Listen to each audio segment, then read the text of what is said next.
The Zephyrian patrol ship Venom's Edge drifted silently through the asteroid field, its advanced sensors scanning for salvage.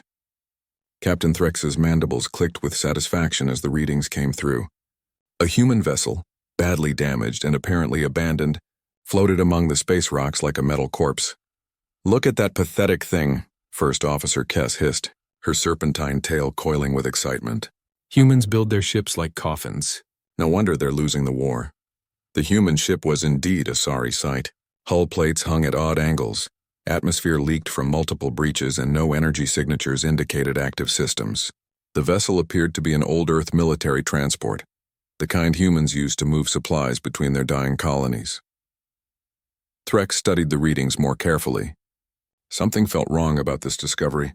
In 3 years of raiding human space, he had learned that humans rarely abandoned valuable ships without good reason. Yet here was a pristine example of their technology, apparently ripe for the taking. "Send a boarding party," Threx ordered. "I want that ship brought aboard intact. The Council will pay handsomely for human military technology." The Zephyrian boarding team moved with practiced efficiency. These reptilian warriors had perfected the art of ship capture during decades of expansion across the galaxy. Their plasma cutters made quick work of the damaged airlock, and within minutes, a dozen soldiers had secured the human vessel's bridge. "Sir, this is strange," Squad Leader Voss reported through the comm. "The ship's logs show it was called the Mercy's Hand, a medical transport, not military. But the power core, it's unlike anything we've seen before." Threx's interest sharpened. Human medical ships often carried experimental technology, especially during wartime. "What kind of power core?" "It's completely dark, sir. No radiation, no heat signature, but the containment unit is massive, far larger than needed for a simple transport vessel." The captain made his decision. "Bring the entire ship into our cargo bay. Use the heavy tractors. And Voss, be careful. Humans are cunning when they're desperate." As the Venom's Edge extended its tractor beams, Threx allowed himself a moment of pride. The Zephyrian Empire had conquered 17 star systems in the past decade, and humans were proving to be disappointingly easy prey. Their technology was primitive, their tactics predictable, and their resolve weak. This capture would be another trophy to add to his collection. The human ship slid smoothly into the cargo bay, fitting perfectly within the massive space designed for holding captured vessels. Environmental shields sealed the bay and atmosphere was restored. Threx watched through the observation deck as his technical teams began their preliminary examination. "Captain?" Chief Engineer Yex called from below. "You need to see this. The ship's computer core is still active, running on some kind of backup power. And sir, there are life signs aboard." Threx's blood ran cold. Life signs meant witnesses, and witnesses meant complications. The Zephyrian Empire preferred clean captures without survivors to tell tales. "How many?" "Just one, sir. Human in some kind of stasis chamber. Medical readings suggest severe injuries, but the subject is stable. A single survivor could be managed easily enough, perhaps even interrogated for useful intelligence." Threx descended to the cargo bay, his boots echoing on the metal deck plates as he approached the human vessel. The Mercy's Hand looked even more pathetic up close. Burn marks scarred its white hull, and medical symbols were barely visible beneath layers of battle damage. Whatever conflict this ship had escaped from, it had been brutal.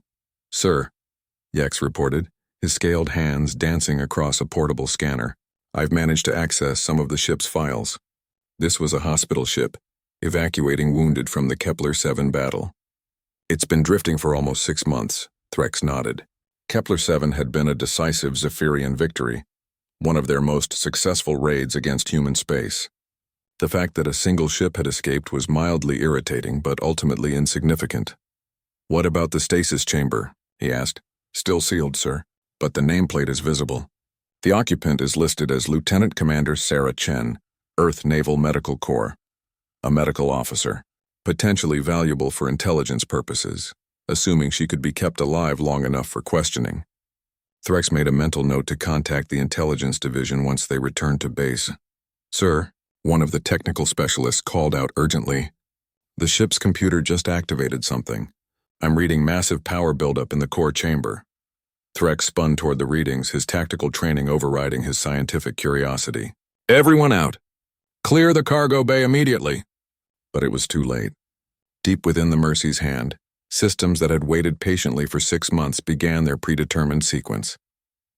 The ship's computer had detected Zephyrian biosignatures and confirmed capture conditions.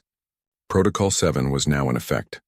The lights on the human vessel began to glow with an ominous red radiance, and somewhere in its depths something that had been sleeping started to wake up. Threx realized, with dawning horror, that they had not captured a prize at all. They had brought something aboard that humans had specifically designed to be captured, and as alarms began to wail throughout the Venom's Edge, he wondered what kind of species would create such a trap. The nameplate on the ship's hull began to change, letters shifting and reforming under some kind of adaptive display technology. Where Mercy's hand had been written in faded letters, new words appeared in stark, glowing text UES Reaper, and in the depths of space around them, more human ships began to decloak, moving in from positions they had held for months, waiting for someone to take the bait. Lieutenant Commander Sarah Chen's eyes opened to the soft hum of medical equipment and the familiar ache of accelerated healing protocols. The stasis chamber's lid hissed open, releasing her into the sterile air of the ship's medical bay.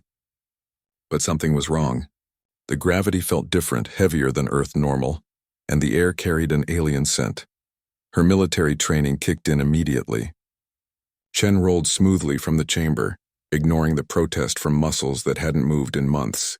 The medical bay looked exactly as she remembered, but the subtle wrongness in the atmosphere told her everything she needed to know. They had been captured. "Computer," she whispered, her voice hoarse from the long sleep. "Status report." The ship's AI responded in its calm, synthesized voice. "Commander Chen, welcome back. The Reaper has been successfully captured by a Zephyrian Empire vessel.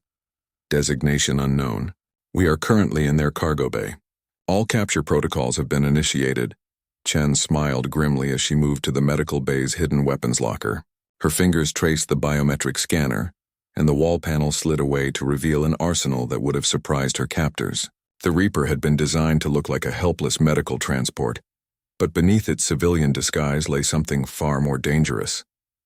"Time since capture?" she asked, pulling on a combat suit that had been waiting in the locker. 17 minutes, Commander. The Zephyrian boarding teams have completed their initial examination. I detect 47 life signs aboard their vessel. Chen checked the weapon systems built into her suit. Everything showed green. 6 months of preparation had led to this moment, and she felt the familiar calm that came with combat operations. The Zephyrians thought they had captured a prize, but they were about to learn why humans had survived every attempt at conquest. "Initiate Phase 2, she ordered. Throughout the ship, systems that had appeared dead began to come online. The Reaper's true power core, hidden behind layers of deceptive shielding, started its activation sequence. This wasn't the primitive fusion reactor the aliens expected, but something humanity had developed in the darkest days of the war. A zero-point energy tap that could power weapons beyond anything the galaxy had seen. Chen made her way through corridors that looked exactly like those of a medical ship. Every detail had been crafted to maintain the deception. Hospital beds lined the walls, medical equipment filled the storage areas, and emergency supplies were scattered in apparent disorder. But Chen knew that each piece of medical equipment had been carefully placed to conceal the ship's true nature. She reached the armory disguised as a medical storage room. The walls were lined with what appeared to be medication dispensers and diagnostic equipment. Chen's fingers found the hidden controls, and the false panel slid away to reveal enough firepower to outfit a Marine battalion. "Computer, what's the status of our friends outside?" "The Zephyrian technical teams are attempting to access our primary computer core. I am feeding them false information about our ship's capabilities. They believe we are a standard medical transport with minimal defensive systems." Chen strapped on additional weapons and checked her suit's tactical display. The ship's internal sensors showed her exactly where each alien was positioned. Most were in the cargo bay examining the Reaper's exterior. A few had ventured aboard through the damaged airlock, but they were staying in the forward sections, treating the ship like a harmless derelict. "Phase 3 authorization, Commander?" the computer asked. Chen paused. Phase 3 would reveal the Reaper's true nature to the aliens, but it would also begin an engagement that could only end one way. She thought about the colonies the Zephyrians had destroyed, the civilians they had killed, the prisoners they had taken. This ship had been built for one purpose: to make the aliens pay for their crimes. Authorized, she said. The transformation began immediately. Panels throughout the ship retracted to reveal weapon ports that had been hidden for months. The medical bays reconfigured themselves into tactical stations. The seemingly damaged hull sections shifted and realigned, revealing armor plating that could withstand direct hits from capital ship weapons. But the most significant change was in the ship's computer core. The AI that had been playing the role of a simple medical system revealed its true nature. A military-grade tactical computer loaded with every piece of intelligence humanity had gathered about Zephyrian technology. Tactics and psychology. Commander, the AI reported, I have completed analysis of the alien vessel. It is a Venom-class patrol ship, crew of 47 armed with standard plasma weaponry. Their shields are configured for asteroid field operations, not combat. I estimate a 93% probability of mission success. Chen moved toward the ship's bridge, which had been disguised as the main medical bay. As she walked, the corridor walls shifted around her, revealing the true nature of the vessel. Where before there had been medical equipment, now there were tactical displays, weapon controls, and communication arrays. Open a channel to the alien ship, she ordered as she settled into the captain's chair. The bridge's main screen activated, showing the confused faces of the Zephyrian crew as their sensors detected the sudden energy spike from their captured vessel. Captain Threx appeared on the screen. His reptilian features twisted with alarm. What is happening to that ship? He demanded of his crew. Chen activated the external communication system. Her voice broadcast throughout the alien vessel, calm and professional despite the circumstances. Captain Threx of the Zephyrian Empire vessel Venom's Edge, she began, watching the alien's shock at being addressed by name. This is Lieutenant Commander Sarah Chen of the United Earthship Reaper. You have been selected to receive a demonstration of why humanity remains unconquered. The alien captain's mandibles clicked rapidly as he processed the implications. Impossible. You are a medical transport. Our sensors confirmed it. Chen's smile was cold as winter on Earth's poles. Captain, your species has made the mistake of thinking that humans are weak because we value mercy and healing. You confused our compassion for weakness. That was your first mistake. On the screen, she could see Zephyrian crew members running to battle stations, but they were too late. The Reaper had been designed for exactly this scenario. Your second mistake, Chen continued, was thinking that we would not learn from your victories. Every colony you destroyed, every ship you captured, every prisoner you took, taught us something about your capabilities. And we adapted. The alien ship's weapons began to charge, but Chen wasn't concerned. The Reaper had been built to withstand everything the Zephyrians could throw at it, and much more besides. Your final mistake, Captain, was believing that humans would not sacrifice everything to protect what they love. This ship and its crew volunteered for a one-way mission. We've been waiting 6 months for someone like you to find us. The tactical display showed more alien ships approaching from the outer system, drawn by the energy signatures of the engagement. Chen's smile widened. The more Zephyrians that came, the better. It was time for humanity to send a message that would echo across the galaxy. Captain Threx watched in growing horror as his prize transformed before his eyes. The pathetic human medical ship was revealing itself to be something else entirely. Weapon ports opened along its hull like predatory eyes, and energy readings spiked beyond anything his sensors had ever recorded from a human vessel. All weapons, target that ship, he commanded. Destroy it before it can escape. The Venom's Edge opened fire with everything it had. Plasma bolts that could melt through asteroid rock struck the human vessel's hull, creating brilliant flashes of light. But when the energy dissipated, the Reaper remained untouched. Some kind of energy shielding had absorbed the entire attack without even flickering. Impossible, First Officer Kess whispered. Our intelligence reports say human shield technology is decades behind ours. Commander Chen's voice echoed through their ship again, maddeningly calm. Your intelligence reports are based on what we wanted you to see, Captain. Every battle, every capture, every victory you think you've won has been carefully orchestrated to make you underestimate us. Threx felt his confidence cracking. 3 years of easy victories had made the Zephyrians overconfident, but this human seemed to know things about his ship that he didn't know himself. How do you know our ship designation? That information is classified. Because we've been watching you, Threx. Not just your ship, but you personally. We know about your raids on the Centauri colonies. We know about the prisoners you took from New Geneva. We know about the civilian transports you destroyed for target practice. The words hit Threx like physical blows. Those operations had been conducted in absolute secrecy, with no survivors and no witnesses. How could this human know about them? Every Zephyrian ship has a human observer aboard, Chen continued, her voice growing colder. Did you think we wouldn't notice the pattern? The way your technology works, the frequencies you use, the tactics you prefer. We've been learning from you for 3 years, Captain, and now school is over. The Reaper began to move within the cargo bay, its engines coming online with a deep thrumming that Threx could feel through his ship's hull. The human vessel was no longer pretending to be damaged. It moved with the deadly grace of a predator, rotating to bring its weapon systems to bear on the cargo bay doors. Emergency seal, Threx shouted. Lock down the cargo bay. The massive doors began to close, but the Reaper was faster. Twin beams of coherent energy lanced out from the human ship, cutting through the reinforced barriers like tissue paper. The cargo bay doors exploded outward, venting atmosphere and debris into space. But the Reaper didn't try to escape. Instead, it remained within the damaged cargo bay, its weapons trained on the Venom's Edge's critical systems. Threx realized with dawning terror that the human ship wasn't trying to flee. It was exactly where it wanted to be. Captain, his chief engineer reported, panic creeping into his voice. They've somehow accessed our computer systems. They're downloading everything. Tactical databases, fleet positions, communication codes. Cut all computer connections, Threx ordered.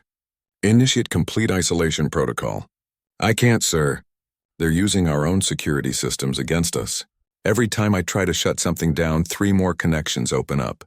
Chen's laughter filled the bridge, a sound devoid of humor. Did you think we didn't study your computer networks? Every ship you capture, every piece of technology you steal teaches us more about your systems. The virus that's currently copying your files was written by a human programmer who studied captured Zephyrian computers for 2 years. The tactical display showed more ships approaching from the edge of the system, 3 Zephyrian heavy cruisers, responding to the distress signal that Threx had automatically sent when the engagement began. He felt a moment of relief. The Reaper might be formidable, but it was still just 1 ship against 4. You're trapped, human, he said, trying to project confidence he didn't feel. My reinforcements will arrive in 10 minutes. Surrender now, and I guarantee you'll be treated according to the laws of war. Laws of war? Chen's voice turned arctic. Like the laws you followed when you glassed the civilian population of Haven Colony? Like the laws you observed when you spaced those prisoners from the merchant vessel Star's Hope? Threx's blood froze. Haven Colony had been classified beyond top secret. The decision to use orbital bombardment on civilian targets had come from the highest levels of Zephyrian command. No one outside the Empire should have known about it. You want to know the truth, Captain? Chen continued. Those reinforcements you're counting on? They're not coming to save you.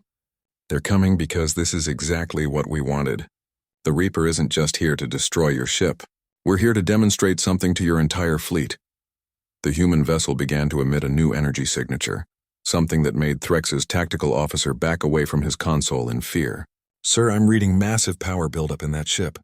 The energy levels are off our charts. That's because your charts don't account for zero-point energy extraction, Chen explained. Humans have been working on theoretical physics while you've been playing with plasma toys. What you're about to see is what happens when a species values knowledge over conquest. The Reaper's hull began to glow with an inner light, patterns of energy flowing across its surface like liquid fire. Threx watched in fascination and terror as the human ship transformed once again. What had appeared to be a simple transport was revealing technologies that the Zephyrian Empire hadn't even theorized. Your species has been so focused on taking what others have built, Chen said, that you never learned to build anything yourselves. You steal technology instead of developing it. You conquer instead of creating. That makes you strong in the short term, but it makes you brittle. The approaching Zephyrian reinforcements were now visible on long-range sensors. 3 ships that represented the cutting edge of the Empire's military technology, each one capable of reducing a planet to ash. But Threx found himself wondering if they would be enough. You see, Captain, the thing about humans is that we don't just learn from our defeats. We learn from our victories too. Every time we've had to fall back, every colony we've evacuated, every battle we've lost, we've been gathering data. And we've been preparing. The Reaper suddenly launched a spread of devices that Threx didn't recognize. They moved too fast for his weapons to track, spreading throughout the local space like seeds. Within seconds, they had formed a perimeter around both ships. "What have you done?" he demanded. "I've just demonstrated why humanity remains free," Chen replied. "Those devices you can't shoot down. They're quantum resonators. In about 30 seconds, they're going to send a message to every ship in this star system, and every ship within 50 light years." The energy buildup in the Reaper reached a crescendo, and suddenly space around them erupted with light. But this wasn't the light of destruction. It was something far more terrifying to a species that lived by conquest and intimidation. It was the light of hope, broadcast across the galaxy for every enslaved species to see. The quantum resonators activated simultaneously, creating a network of energy that pulsed outward from the Reaper like ripples in a cosmic pond.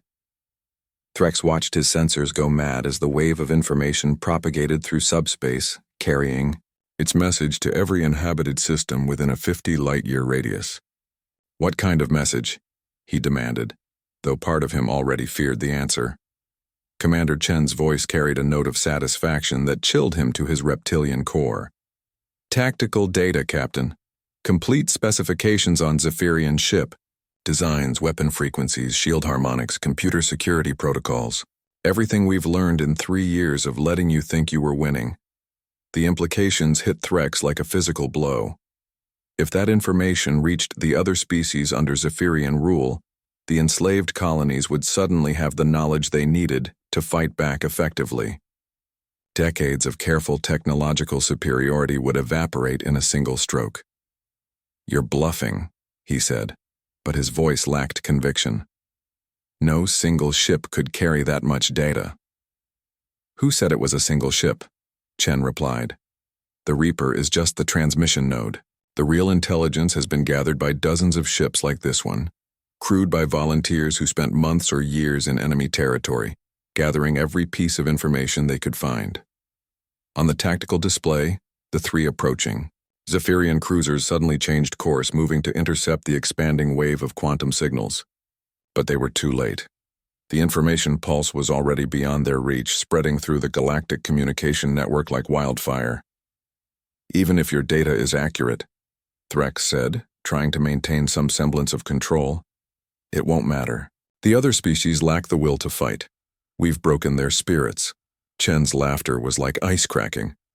"Have you, Captain? Or have you just been fighting the wrong enemy all along?" The Reaper began broadcasting on all frequencies, and suddenly the local space was filled with voices. Threx recognized them with growing horror. Communications from Alteran resistance cells, proxy and underground networks, Vegan liberation fronts. Species that the Empire thought had been completely pacified were revealing organized resistance movements that had been growing in secret for years. "Impossible," First Officer Kess whispered. "We destroyed their military forces. We occupied their worlds." "You destroyed their obvious military forces," Chen corrected.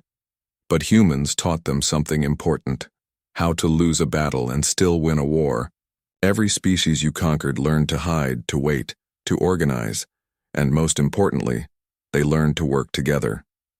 The tactical display lit up with new contacts. Ships were emerging from asteroid belts, gas giant atmospheres, and the outer reaches of star systems. Vessels of dozens of different species, all converging on the Zephyrian positions throughout the sector. It was the largest coordinated revolt in galactic history. Threx felt his world crumbling around him. "This is impossible. Our intelligence networks would have detected such a massive conspiracy." "Your intelligence networks were compromised from the beginning," Chen explained. "Humans are very good at pretending to be defeated. We've been feeding false information to your agents for 3 years, making you think the other species were broken while they were actually preparing." The 3 Zephyrian cruisers arrived at the engagement zone, but they found themselves facing more than just the Reaper. Space around them rippled as dozens of ships decloaked, revealing a fleet composed of vessels from every species the Empire had ever conquered. Ships that had been hiding for years, modified with human technology and crewed by beings with very long memories and very deep grudges. "Captain Threx," came a new voice over the communication channel. This one belonged to an Alteran, speaking in the melodic tones of his species. I am Admiral Sivan of the Liberation Fleet. My world remembers what your forces did to our civilians. Today, we balance the scales.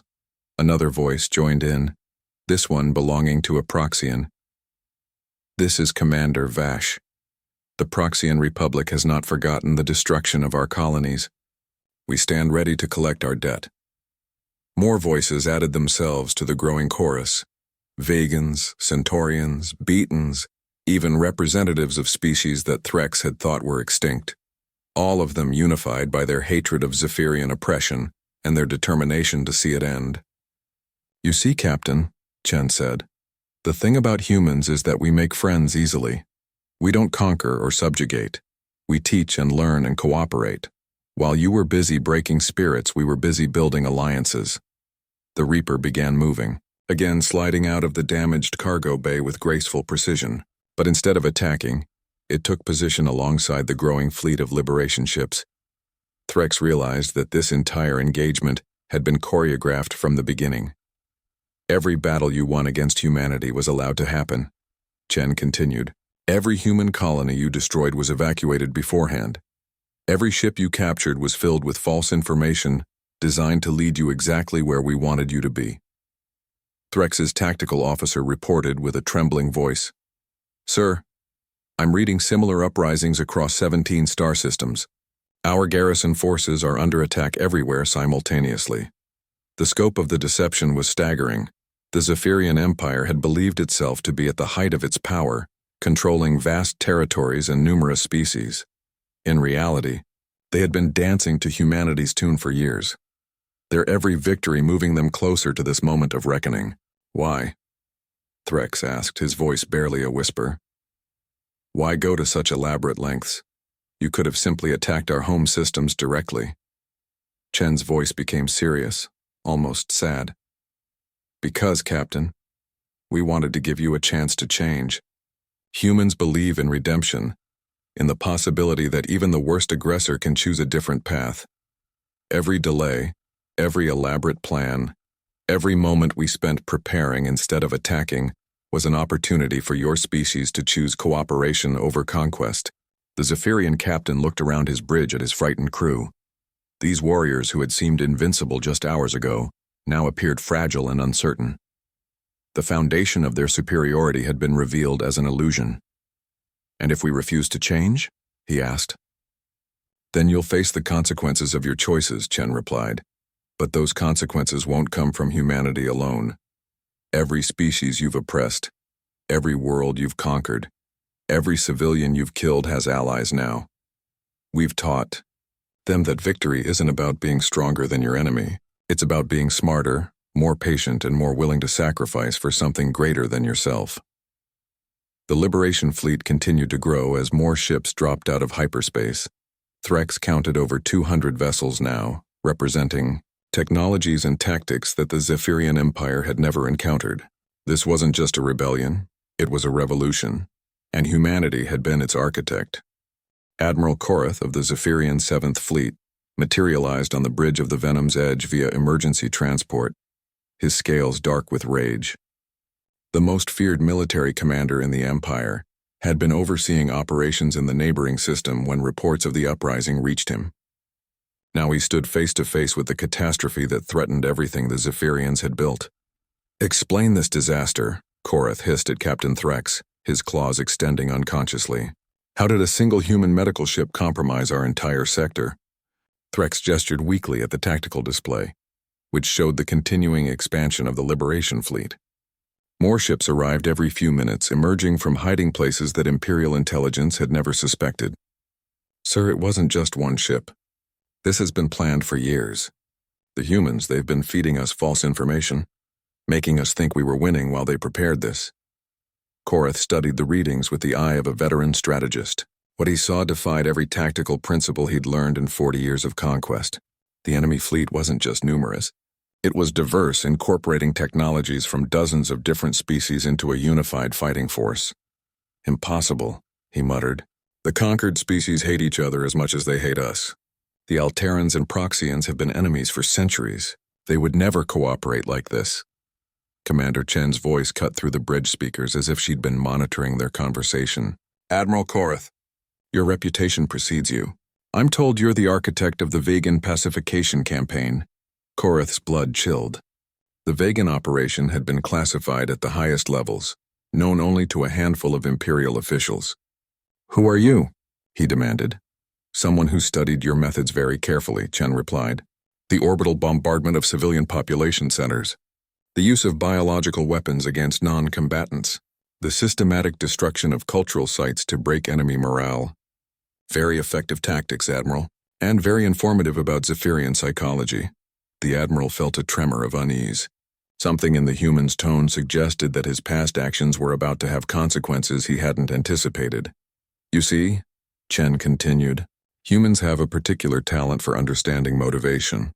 We've spent 3 years analyzing Zephyrian behavior, and we've identified some interesting patterns. Your species doesn't just conquer for resources or territory. You conquer because you enjoy the act of conquest itself. You're addicted to the feeling of superiority. Admiral Korath wanted to deny it, but the accuracy of the assessment was unsettling. The Zephyrian Empire had long ago acquired more territory than it could effectively use. They continued expanding not out of necessity, but because domination had become their cultural identity. That addiction made you predictable, Chen explained. We knew that if we appeared weak enough, you would keep pushing deeper into human space instead of consolidating your gains.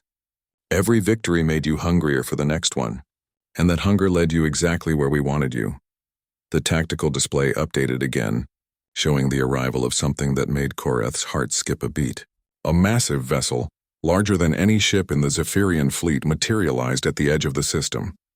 Its configuration was unlike anything in Imperial databases, but the energy readings suggested weapons capabilities that dwarfed anything the Empire had ever encountered. What is that? Korath whispered. That, Chen said with obvious pride, is the Liberation. A joint project of 11 different species, incorporating the best technology each civilization had to offer. It took 4 years to build and another 2 years to outfit. It's not just a warship, Admiral. It's a symbol. The massive vessel began broadcasting on all frequencies, and suddenly the space around them was filled with voices speaking in dozens of languages. Representatives of every species under Zephyrian rule were announcing their independence simultaneously. Their words translated into common galactic standard. We are the United Liberation Front, came a unified declaration. For too long our worlds have suffered under Zephyrian oppression. Today that suffering ends. We call upon all Imperial forces to surrender their weapons and submit to justice for their crimes against sentient beings. Korath watched his tactical readouts in growing disbelief. The uprising wasn't limited to this system. Reports were flooding in from across the Empire as sleeper cells activated simultaneously. Military installations were under attack, garrison forces were surrounded, and Imperial administrators were being arrested by their own local security forces. This is impossible, he said again, but the words sounded hollow even to him. The logistics alone, coordinating something like this across hundreds of light years, would require a species with a natural talent for organization and a deep understanding of different cultures, Chen finished. Fortunately, humans excel at both. We spent decades learning about every species you've conquered, understanding their strengths, their needs, their dreams of freedom. Then we showed them how to work together toward a common goal. The Reaper moved closer to the Zephyrian ships, its weapons still powered but not yet firing. Korath realized that the humans were offering them a choice even now. Surrender and face justice, or fight and face destruction. You can't possibly hold an empire this size, he said desperately. Even if you win this battle, governing dozens of species across hundreds of worlds is impossible without force. Chen's response carried a note of amusement. Who said anything about governing, Admiral? Humans don't want to rule the galaxy. We want to liberate it. Every species will govern itself according to its own traditions and values. We're simply ensuring that no one species can dominate the others ever again. The concept was so alien to Zephyrian thinking that Korath struggled to process it. In his experience, the strong ruled the weak. The idea of voluntarily giving up power was incomprehensible. Your species has a choice to make, Chen continued. Join the galactic community as equals. Contribute your knowledge and abilities for the common good, and help build something better than what came before. or continue fighting for an empire that no longer exists. Around them, the Liberation Fleet had grown to over 500 ships. More were arriving every minute, emerging from hyperspace with the precision of a carefully orchestrated operation. Each vessel represented not just military might, but the hopes and dreams of beings who had thought freedom was impossible. Admiral Korath looked at the display showing Imperial forces throughout the galaxy. One by one, their icons were changing color as battles were resolved. The Zephyrian Empire, built over centuries of conquest and maintained through fear and oppression, was collapsing in a matter of hours. "How long have you been planning this?" he asked quietly. "From the moment your species fired on its first human colony," Chen replied. "We've been preparing for this day for over a decade. Every human who died, every world that was evacuated, every apparent defeat was part of a larger strategy. We knew that the only way to defeat an empire built on conquest was to unite everyone who had suffered under it." The admiral felt the weight of history settling on his shoulders. The Zephyrian Empire was ending, not with the glory of battle, but with the cold efficiency of a plan that had been years in the making. And the species that had orchestrated it was offering mercy to those who had shown none. For the first time in his long military career, Admiral Korath faced an enemy that was not only stronger, but better than him. The realization was both terrifying and strangely liberating. The bridge of the Venom's Edge fell into silence as the magnitude of the situation became clear. Admiral Korath stood motionless, his tactical mind processing the impossible reality that the Zephyrian Empire was collapsing around him. The communications array continued to relay reports from across Imperial space. Garrison after garrison falling, fleets surrendering, entire star systems declaring independence. Captain Threx broke the silence with a trembling voice. "Admiral, what are your orders?" Korath studied the tactical display one final time. The Liberation Fleet now numbered over 800 ships, with more arriving every minute. The Liberation hung in space like a monument to unified resistance, its weapons powered but held in check. "Even now the humans were giving them time to make the right choice, sir," Threx prompted again. The Admiral's claws slowly retracted as the fight went out of him. "Stand down all weapons," he said quietly. "Signal general surrender to the Liberation Fleet." "Sir?" First Officer Kess couldn't hide her shock. "Admiral, you're ordering the surrender of the 7th Fleet?" "I'm ordering the survival of the 7th Fleet," Korath corrected. "And possibly the survival of our species." He activated the communication system, his voice carrying across all frequencies to every Zephyrian ship in the system. "All Imperial vessels, this is Admiral Korath. Cease hostilities immediately and power down all weapon systems. Prepare to receive boarding parties for formal surrender negotiations." The response was immediate chaos. Some captains acknowledged the orders with military precision, while others demanded explanations or outright refused to comply. But the Admiral's authority carried weight even in defeat, and one by one, the Zephyrian ships went dark. Commander Chen's voice returned to the bridge, but now it carried a note of respect rather than hostility. "Admiral, this is a wise decision. I'm transmitting coordinates for a formal surrender ceremony. You and your senior staff will be treated with the dignity due to honorable opponents." "Honorable opponents?" Korath felt a bitter laugh escape his throat. "Commander, there has been nothing honorable about this war. My forces have committed atrocities across a dozen star systems. We have shown no mercy to civilians, no respect for non-combatants, no adherence to any civilized code of warfare. Which is why this ends here," Chen replied firmly. "The cycle of violence, the pursuit of revenge, the endless escalation of brutality. Humans learned long ago that true victory comes not from defeating your enemy, but from turning your enemy into an ally." A new voice joined the conversation, speaking in the measured tones of a Proxian diplomat. "Admiral Korath, this is Ambassador Thane of the Proxian Republic. Your forces destroyed my homeworld and enslaved my people. But today we offer you something your species never offered us, a chance to build something better from the ashes of what came before." More voices added themselves to the conversation. Altarian survivors, vegan resistance leaders, even representatives of species that the Empire had thought extinct. Each had suffered under Zephyrian rule, and each was now offering forgiveness in exchange for change. "Why?"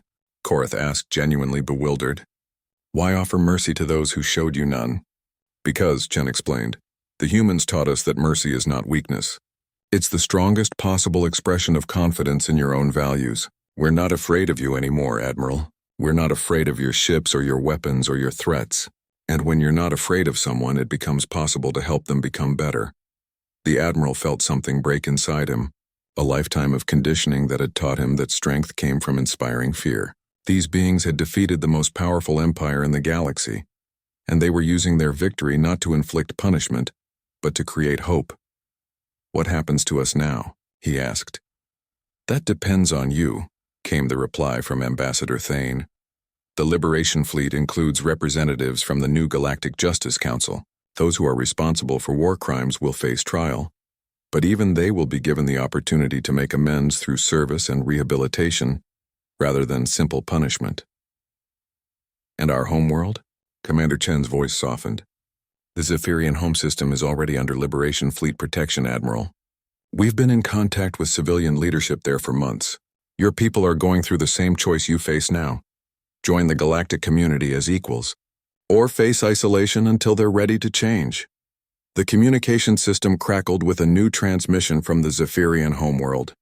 Emperor Voss himself appeared on the screen, his regal bearing intact despite the circumstances. "Admiral Korath, I have been in negotiation with these Liberation Forces for the past several hours. The terms they offer are surprisingly generous, Your Majesty." Korath was shocked to see his Emperor in apparent cooperation with the enemy. "It seems," Emperor Voss said with something approaching humor, "that humans are more interested in reform than revenge. They have presented us with detailed plans for transitioning our society from conquest to cooperation. The economic benefits alone are staggering." Chen's voice cut in again. "Conquest is expensive, Admiral. Military campaigns, occupation forces, suppressing rebellions. It all requires enormous resources. The humans showed us calculations proving that cooperation produces more wealth, more security, and more happiness than domination ever could. But our entire culture is built around strength and conquest," Korath protested. "What would we become without that?" "You'd become what you were always capable of being," replied a new voice. This one belonged to a human, but not Chen, an older man with the bearing of a diplomat rather than a soldier. "Ambassador Williams, Earth Diplomatic Corps. Admiral, Zephyrian engineering skills are legendary throughout the galaxy. Your architectural achievements are studied by every spacefaring species.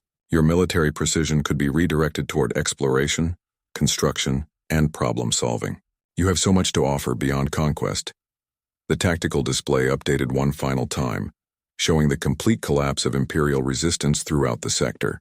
But instead of the chaos Korath had expected, the transition appeared to be proceeding with remarkable order.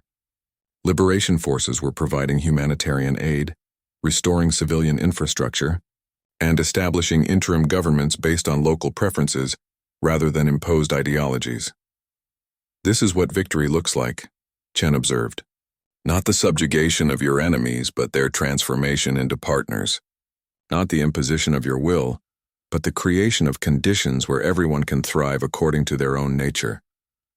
Admiral Korath looked around his bridge one last time. These warriors who had served him faithfully were now faced with a future they had never imagined.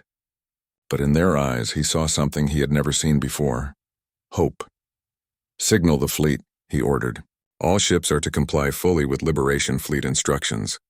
The Zephyrian Empire is ended. What begins now is up to us." As transport shuttles began arriving to carry out the formal surrender, Korath reflected on the strange turns of fate that had brought him to this moment. They had thought they were capturing a prize, a simple human medical ship. Instead, they had triggered their own transformation. The Reaper had indeed lived up to its name.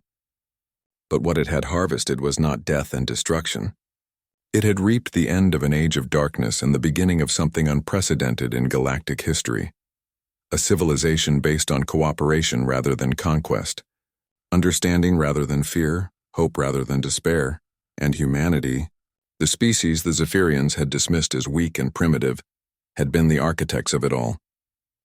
5 years later, Admiral Korath stood on the observation deck of the New Horizons, watching as the newest addition to the Galactic Exploration Fleet prepared for its maiden voyage.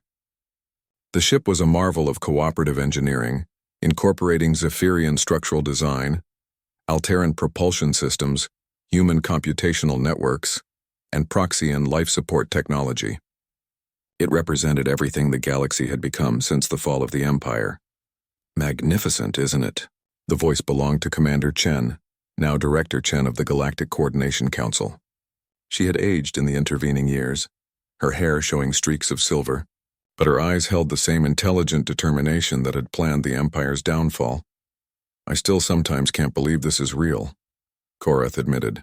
The former Zephyrian admiral now held the rank of Chief of Galactic Engineering, overseeing construction projects that spanned dozens of star systems. 5 years ago, I was planning the conquest of your species. Today, we're building exploration ships together. Chen joined him at the observation window, watching as crews from a dozen different species worked in perfect coordination to prepare the ship for launch. The transition wasn't easy for anyone. Humans had to learn to trust former enemies. Zephyrians had to learn to cooperate instead of dominate. Everyone had to adapt. Some adapted better than others, Korath observed. He thought of the Zephyrians who had refused to accept the new order, choosing exile to the outer rim rather than participation in the galactic community. They were few, but their absence was felt. Change is never universal, Chen acknowledged, but it doesn't have to be. As long as enough people choose to build rather than destroy, progress continues. The communication system crackled to life with a familiar voice. Director Chen, Admiral Korath, this is Captain Voss requesting permission to depart. The young Zephyrian had been one of the first of his species to enlist in the Galactic Exploration Fleet, and his enthusiasm for discovery had quickly earned him his own command. Permission granted, Captain, Chen replied. Safe travels to the Andromeda Galaxy. Make us proud. The New Horizons began to move, its revolutionary engines creating barely visible distortions in space-time as it accelerated toward the galactic edge. This was the first ship designed specifically for intergalactic travel, a joint venture that would have been impossible under the old system of competition and conquest. Where is she headed? Korath asked. Long-range sensors have detected what appears to be an artificial signal from Andromeda, Chen explained, possibly another civilization trying to make contact. The New Horizons will spend the next several years investigating and, if appropriate, establishing first contact protocols. The concept still amazed Korath. Under the Empire, contact with new species meant immediate assessment of their conquest potential. Now it meant opportunities for trade, cultural exchange, and mutual learning. The galaxy had not just changed politically, it had transformed philosophically. I received word from the Justice Council yesterday, Chen continued. The last of the war crimes trials concluded.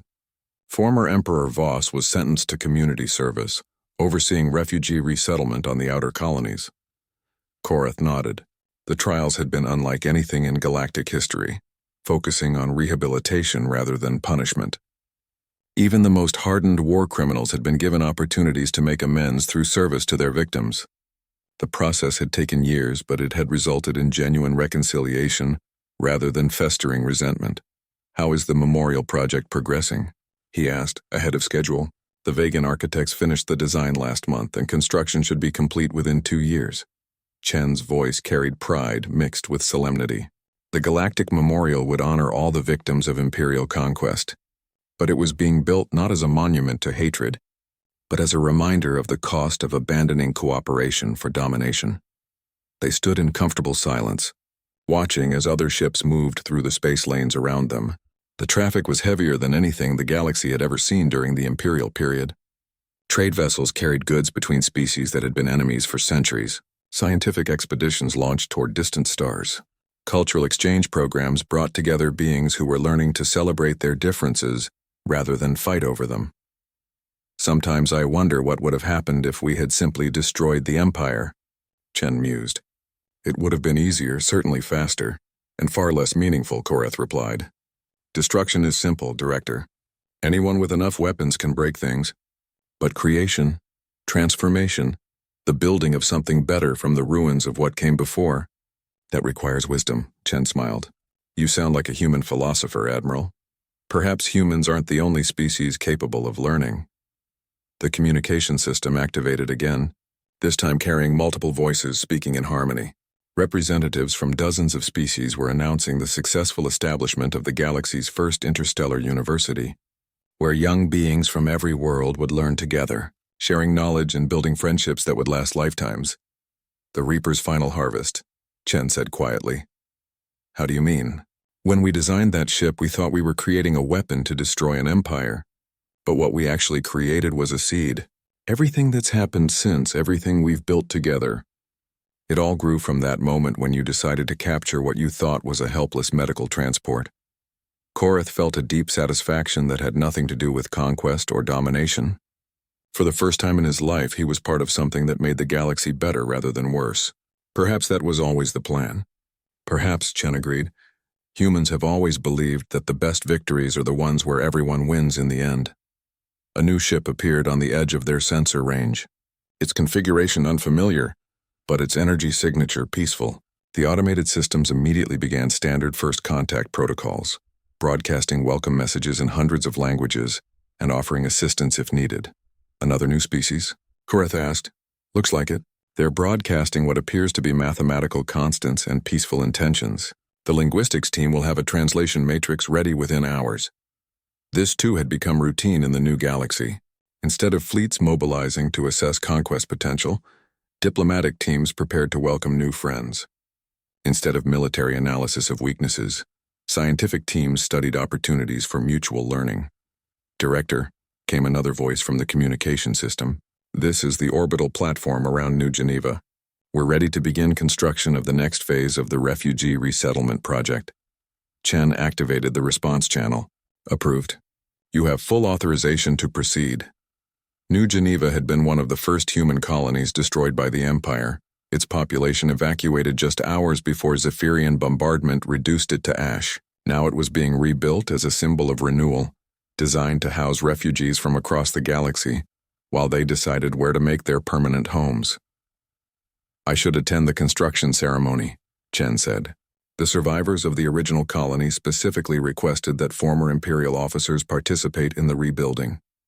Another kind of justice, Korath observed. The only kind that actually works. Punishment creates resentment. But when you give people the opportunity to repair the damage they caused, to contribute to healing rather than destruction, that creates redemption. As the hours passed and the galaxy continued its quiet transformation around them, both beings reflected on the strange turns of fate that had brought them to this moment. They had been enemies, representatives of philosophies that seemed utterly incompatible. But they had learned that cooperation was not just more effective than conquest, it was more fulfilling. The Reaper hung in a place of honor at the orbital shipyard, no longer a weapon but a museum. Schoolchildren from a dozen species toured its halls, learning about the careful planning and patient sacrifice that had transformed their galaxy. They learned that true strength came not from the ability to destroy, but from the wisdom to transform enemies into allies.